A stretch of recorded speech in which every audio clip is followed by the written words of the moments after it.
ಸ್ನೇಹಿತರೆ, ಮೀಡಿಯಾ ಮೈಂಡ್ಸ್ಗೆ ಸ್ವಾಗತ ಸುಸ್ವಾಗತ. ಸ್ನೇಹಿತರೆ, ಭಾರತಕ್ಕೆ ಪಾಕಿಸ್ತಾನ ಮತ್ತು ಚೀನಾ ಈ ಎರಡೂ ಕಡೆಯಿಂದಲೂ ದೊಡ್ಡ ಅಪಾಯ ಸದಾ ಇದ್ದೇ ಇದೆ. ಪಾಕಿಸ್ತಾನದಿಂದ ಭಾರತಕ್ಕೆ ಯಾವತ್ತೂ ಅಪಾಯ ತಪ್ಪಿದ್ದಲ್ಲ. ಅಮೆರಿಕಕ್ಕಿಂತ ಯಾವುದರಲ್ಲೂ ಕಡಿಮೆ ಇಲ್ಲದ ಶಕ್ತಿವಂತ ಎನಿಸಿರುವ ಚೀನಾ ಭಾರತಕ್ಕೆ ಇನ್ನೂ ದೊಡ್ಡ ಅಪಾಯಕಾರಿ ಎಂದು ಹೇಳಲಾಗುತ್ತೆ. ಪಾಕಿಸ್ತಾನಕ್ಕೆ ಚೀನಾ ಮಿಲಿಟರಿ ನೆರವು ನೀಡುತ್ತಿದೆ. ಹಾಗಂತ ಚೀನಾ ಭಾರತವನ್ನ ನೇರವಾಗಿ ಎದುರು ಹಾಕಿಕೊಳ್ಳಬಲ್ಲದ? ಇಲ್ಲ. ಪಾಕಿಸ್ತಾನದ ಭಯೋತ್ಪಾದನಾ ಚಟುವಟಿಕೆಗಳಿಗೆ ಚೀನಾ ನೇರವಾಗಿ ಬೆಂಬಲ ಕೊಡಬಲ್ಲದು. ಚೀನಾದ ಧೋರಣೆಯನ್ನ ವಿಶ್ವಾಸದಿಂದ ನೋಡಲು ಸಾಧ್ಯವಿಲ್ಲವಾದರೂ ಸದ್ಯದ ಪರಿಸ್ಥಿತಿಯಲ್ಲಿ ಭಾರತದ ವಿರುದ್ಧ ಚೀನಾ ನೇರವಾಗಿ ನಿಲ್ಲುವ ಸಾಧ್ಯತೆ ಕಡಿಮೆ ಎಂದು ತಜ್ಞರು ಹೇಳುತ್ತಾರೆ. ಇದಕ್ಕೆಲ್ಲ ಕೆಲವು ಕಾರಣಗಳು ಇವೆ. ಆ ಕಾರಣಗಳು ಏನು ಎನ್ನುವುದನ್ನ ನೋಡ್ಕೊಂಡು ಬರೋಣ ಬನ್ನಿ.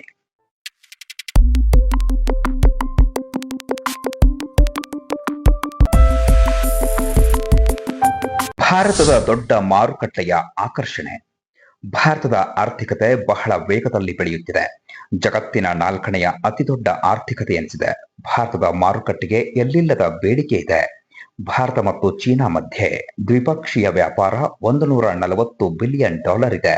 ಇದರಲ್ಲಿ ಸಿಂಹಪಾಲು ಚೀನಾದ್ದು. ಇದು ಒಂದು ಅಂಶ. ಮತ್ತೊಂದು ಸಂಗತಿ ಅಂದ್ರೆ ಅಮೆರಿಕದೊಂದಿಗೆ ಚೀನಾದ ವ್ಯಾಪಾರ ನಂಟು ಯಾವಾಗ ಬೇಕಾದರೂ ಮುಗುಚಿ ಬೀಳಬಹುದು. ಚೀನಾದ ರಫ್ತುಗಳಿಗೆ ದೊಡ್ಡ ಪರ್ಯಾಯ ಮಾರುಕಟ್ಟೆ ಯಾವುದು ಎಂದರೆ ಅದು ಭಾರತವೇ. ಅಮೆರಿಕದಂತೆ ಭಾರತದ ಮಾರುಕಟ್ಟೆಯು ಕೈತಪ್ಪಿ ಬಿಟ್ಟರೆ ಚೀನಾಗೆ ಉತ್ತಮ ಪರ್ಯಾಯ ಮಾರುಕಟ್ಟೆಗಳಿಲ್ಲ ಎನ್ನುವುದು ಅದಕ್ಕೆ ಸರಿಯಾಗಿ ಗೊತ್ತು. ಹೀಗಾಗಿ ಅದು ಭಾರತದ ದೊಡ್ಡ ಮಾರುಕಟ್ಟೆಯನ್ನ ಕಳೆದುಕೊಳ್ಳುವುದಕ್ಕೆ ಇಷ್ಟಪಡುವುದಿಲ್ಲ. ಅಮೆರಿಕದ ತೆಕ್ಕೆಗೆ ಭಾರತ ಜಾರಿ ಹೋದಿತೆಂಬ ಭಯ. ಒಂದು ವೇಳೆ ಭಾರತದ ಮೇಲೆ ಚೀನಾ ನೇರವಾಗಿ ಹಣಾಹಣಿಗೆ ಇಳಿದು ಬಿಟ್ಟರೆ ಬೇರೆಯೇ ತಿರುವು ತೋರಬಹುದು. ಅಮೆರಿಕ ದೇಶವು ಜಪಾನನ್ನ ತಂತ್ರಜ್ಞಾನದ ಸಮೃದ್ಧ ದೇಶವನ್ನಾಗಿ ಮಾಡಿದ ರೀತಿಯಲ್ಲಿ ಭಾರತವನ್ನು ಬೆಂಬಲಿಸಬಹುದು. ವಿಶ್ವ ಶ್ರೇಷ್ಠ ತಂತ್ರಜ್ಞಾನಗಳ ಶಕ್ತಿ ಇರುವ ದೇಶವಾಗಿ ಭಾರತ ರೂಪುಗೊಂಡರೆ ಚೀನಾಗೆ ಬೊಗಲಲ್ಲಿ ಕೆಂಡ ತುಂಬಿಕೊಂಡಂತೆ ಆಗಬಹುದು. ಹೀಗಾಗಿ ಚೀನಾ ಅಮೆರಿಕದ ತೆಕ್ಕೆಗೆ ಭಾರತ ಜಾರಿ ಹೋದೀತೆಂಬ ಭಯದಲ್ಲಿ ಇರುವುದು ಸತ್ಯ.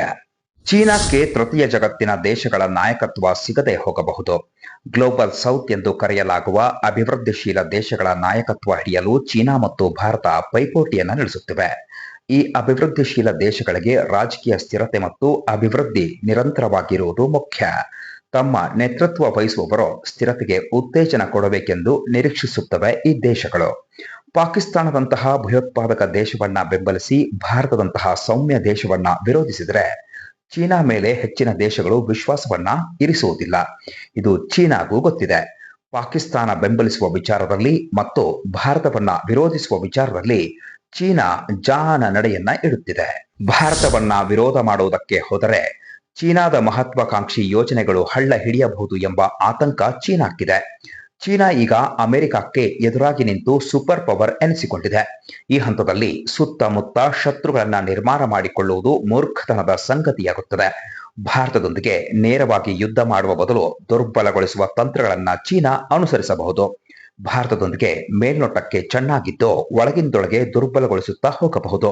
ಈ ಪ್ರತಿಕ್ರಿಯೆಯನ್ನ ಅಥವಾ ಈ ಕ್ರಿಯೆಯನ್ನ ಚೀನಾ ಯಾವಾಗಲೂ ಶುರು ಮಾಡಿದೆ. ಅದಕ್ಕೆ ಇಂಬು ಕೊಡಬಲ್ಲ ಶಕ್ತಿಗಳು ಭಾರತದಲ್ಲಿ ಇಲ್ಲದೆ ಇಲ್ಲ, ಅವು ಇದ್ದೇ ಇವೆ. ಇದು ಕೋಲ್ಡ್ ವಾರ್ ರೀತಿಯ ಗೇಮ್ ಪ್ಲಾನ್ ಆಗಿದೆ. ಕಳೆದ 1962ರಲ್ಲಿ ಆದಂತೆ ಸುಲಭವಾಗಿ ಸೋಲನ್ನ ಒಪ್ಪುವ ದೇಶವಾಗಿ ಭಾರತ ಈಗ ಉಳಿದಿಲ್ಲ. ಕಳೆದ 2020ರ ಗ್ಯಾಲ್ವನ್ ಸಂಘರ್ಷ ಘಟನೆಯು ಭಾರತೀಯ ಸೇನೆಯ ಸ್ಥೈರ್ಯತೆಯನ್ನ ಸಾಬೀತುಪಡಿಸಿದೆ. ಆಪರೇಷನ್ ಸಿಂಧೂರವು ಭಾರತದ ದೈತ್ಯ ಮಿಲಿಟರಿ ಶಕ್ತಿಯ ಸ್ಯಾಂಪಲ್ ತೋರಿಸಿದೆ. ಇಂತಹ ಭಾರತವನ್ನ ಎದುರು ಹಾಕಿಕೊಳ್ಳುವಷ್ಟು ಮೂರ್ಖವಲ್ಲ ಚೀನಾ. ಆದರೂ ಕೂಡ ಹಿಂದಿ, ಚೀನಿ ಭಾಯ್ ಭಾಯ್ ಎನ್ನುವ ಮಟ್ಟಕ್ಕಂತೂ ಹೋಗಲು ಸಾಧ್ಯವಿಲ್ಲ.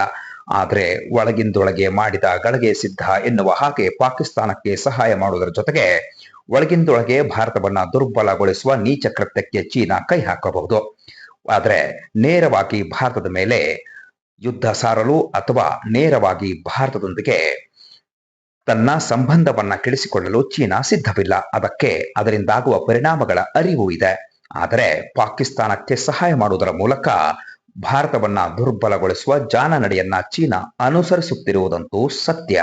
ಆದರೂ ಭಾರತ ಆಪರೇಷನ್ ಸಿಂಧೂರ್ ಜಗತ್ತಿಗೆ ತನ್ನ ಮಿಲಿಟರಿ ಶಕ್ತಿಯ ಸಾಮರ್ಥ್ಯವನ್ನ ತೋರಿಸಿಕೊಟ್ಟಿದೆ. ಹೀಗಾಗಿ ವಿಶ್ವಕ್ಕೆ ಒಳಗಿಂದೊಳಗೆ ನಡುಕ ಶುರುವಾಗಿದೆ. ಸ್ನೇಹಿತರೆ, ಈ ವಿಡಿಯೋ ನಿಮ್ಗೆ ಇಷ್ಟ ಆಗಿದೆ ಅನ್ಕೋತೀನಿ. ಸ್ನೇಹಿತರೆ, ವಿಡಿಯೋವನ್ನ ಲೈಕ್ ಮಾಡಿ, ಶೇರ್ ಮಾಡಿ, ಹಾಗೆ ಚಾನೆಲ್ ಅನ್ನ ಸಬ್ಸ್ಕ್ರೈಬ್ ಮಾಡಿ ಪ್ರೋತ್ಸಾಹಿಸಿ. ಇನ್ನಷ್ಟು ಹೊಸ ವಿಚಾರಗಳೊಂದಿಗೆ ನಿಮ್ಮ ಮುಂದೆ ಬರ್ತೇನೆ. ಅಲ್ಲಿವರೆಗೂ ನಮಸ್ಕಾರ.